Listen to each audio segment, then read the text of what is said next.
வணக்கம் நண்பர்களே. நம்முடைய சிபில் ஸ்கோர் குறைவதற்கான சில காரணங்களை இப்போது நாம் பார்ப்போம்.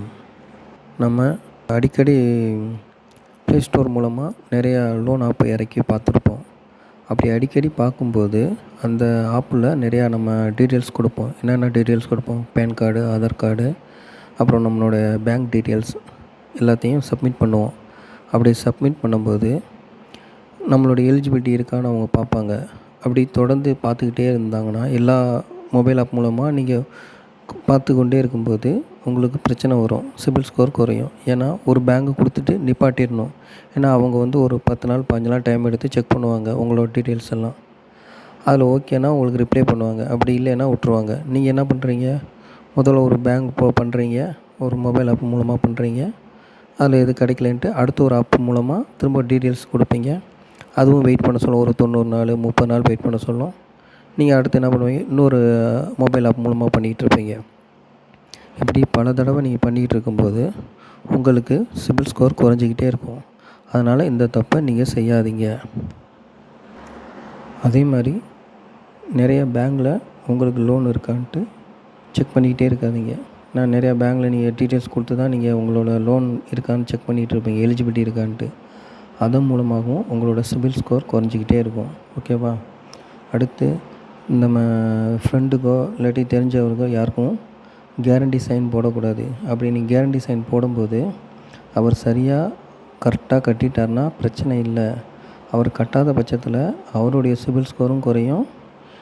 அவருக்கு நீங்கள் சாட்சி கையெழுத்து போட்ட காரணத்தினால உங்களோட சிபில் ஸ்கோரும் குறையும். இந்த தப்பையும் செய்யாதீங்க. யாருக்கும் சாட்சி கையெழுத்து போட தேவையில்லை. அது அவருடைய ப்ராப்ளம். இந்த மாதிரி டைமில் நீங்கள் ஹெல்ப் பண்ணுறேன்னு பண்ணுவீங்க. ஆனால் அவர் சரியாக கட்டிட்டாங்கன்னா பிரச்சனை இல்லை. அப்படி கட்டலைன்னா உங்களோட சிபில் ஸ்கோர் குறையும். அந்த டைமில் உங்களுக்கு ஏதாவது அர்ஜென்ட்டு, உங்களுக்கு ஏதாவது மெடிக்கல் செலவு இல்லை ஏதோ சம்திங் இருக்கும்போது நீங்கள் பேங்க்கில் போய் லோன் கேட்டிங்கன்னா அவங்க உங்களோட சிபில் ஸ்கோர் குறைஞ்சிருச்சு, எங்களால் இப்போ உங்களுக்கு லோன் தர முடியாது அப்படின்னு சொல்லிடுவாங்க. யாருக்கோ ஹெல்ப் பண்ண போய் நம்ம பிரச்சனை மாட்டிக்குவோம். அதனால் அந்த தப்பையும் செய்யாதீங்க. அடுத்து கிரெடிட் கார்டு யூஸ் பண்ணுறீங்கன்னா அது மூலமாக ஏதாவது பர்ச்சேஸ் பண்ணிங்கன்னா ஒரு 20,000 சம்திங் ஏதோ ஒரு பர்ச்சேஸ் பண்ணுறீங்கன்னா அடுத்து நீங்கள் அந்த பில் டேட்டுக்கு முன்னாடியே நீங்கள் கட்டிடணும். அப்படி கட்டலைன்னா அது மூலமாகவும் உங்களுடைய சிபில் ஸ்கோர் குறையும். அப்புறம் நீங்கள் ஏதோ லோன் வாங்கியிருந்தீங்கன்னா அந்த லோனை கரெக்டாக நீங்கள் கட்டிடணும். அப்படி கட்டலைன்னா லேட் பேமெண்ட்டு அப்படியே போயிட்டே இருக்கும். அப்படி லேட் பேமெண்ட் ஆயிடுச்சுன்னா அதனால் கூட உங்களோட சிபில் ஸ்கோர் குறைஞ்சிக்கிட்டே இருக்கும். நெக்ஸ்ட்டு உங்களுக்கு யாராவது கால் பண்ணி உங்களுக்கு லோன் வேணுமா, நாங்கள் இந்த பேங்க்லேருந்து பேசுகிறோம், இந்த இதுலேருந்து பேசுகிறோம் அப்படிம்பாங்க. உங்களுக்கு ஆல்ரெடி நீங்கள் லோன் வாங்கியிருந்தீங்கன்னா உங்களுக்கே தெரியும் நம்மளுக்கு லோன் தரமாட்டாங்க, நமக்கு எலிஜிபிலிட்டி இல்லைன்னு. நீங்கள் அவங்க சொல்கிறாங்கன்ட்டு நீங்கள் கால் பண்ணி பேசுவீங்க. அப்படி அவங்க கேட்கும்போது டீட்டெயில்ஸ் எல்லாம் சொல்லுவீங்க. அது மூலயமா கூட உங்களுடைய சிபில் ஸ்கோர் குறையும்.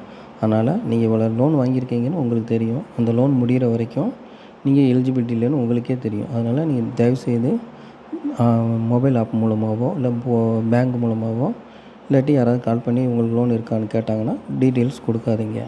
இந்த 3த்தையும் கவனமாக இருங்க. சாட்சி கையெழுத்து மெயினாக போடாதீங்க. கிரெடிட் கார்டு இருந்தால் அதை சரியாக பயன்படுத்தி கொள்ளுங்கள். நன்றி.